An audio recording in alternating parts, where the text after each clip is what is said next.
Good afternoon everyone, welcome to Home with Flavour channel. आज मी बनवणार आहे जवसाची चटणी, ज्याला इंग्लिशमध्ये फ्लॅक्स सीड पण बोलतात। जवसाची चटणी बनवण्यासाठी एक पॅन घ्यायचा आहे। तो गरम झाला की त्यात जवस टाकून घ्यायचे आहे आणि जवस छान भाजून घ्यायचे आहे। जोपर्यंत त्यातनं आवाज येत नाही चुटचुट असं, तोपर्यंत आपल्याला जवसाला छान भाजून घ्यायचं आहे। जर जवस चांगले भाजले गेले नाही तर चटणीला चव चांगली येणार नाही।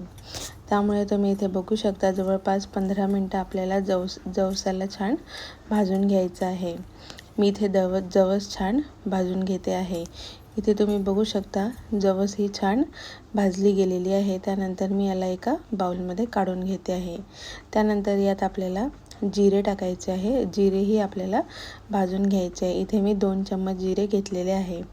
जिरे पण छान आपल्याला भाजून घ्यायचे आहे आणि ते छान मंद आचेवर भाजायचं आहे। एकही इन्ग्रेडियंट आपल्याला गरम आचेवर भाजायचं नाही आहे। तुम्ही इथे बघू शकता आपलं जिरेही छान भाजून घेतलेलं आहे। ते पण मी एका बाउलमध्ये काढून घेते। आता आपण चटणी बनवूया।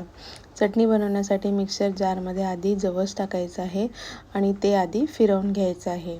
त्यानंतर यात आपल्याला लसूण टाकायचं आहे, जिरं टाकायचं आहे, लाल तिखट टाकायचं आहे आणि मीठ टाकायचं आहे। लाल तिखट तुम्ही कमी जास्त करू शकता। त्यानंतर ते पुन्हा एकदा ग्राइंड करून घ्यायचं आहे आणि अशा प्रकारे आपली जवसाची चटणी ही रेडी आहे। ही चटणी फार पौष्टिक असते, रोज खायला पाहिजे। याने वेट लॉस पण होतो आणि लहान मुलांना पण द्यायला पाहिजे। तुम्हीही करून बघा आणि कमेंट बॉक्समध्ये कळवा कशी झाली ते। Like, share and subscribe my video. Thank you.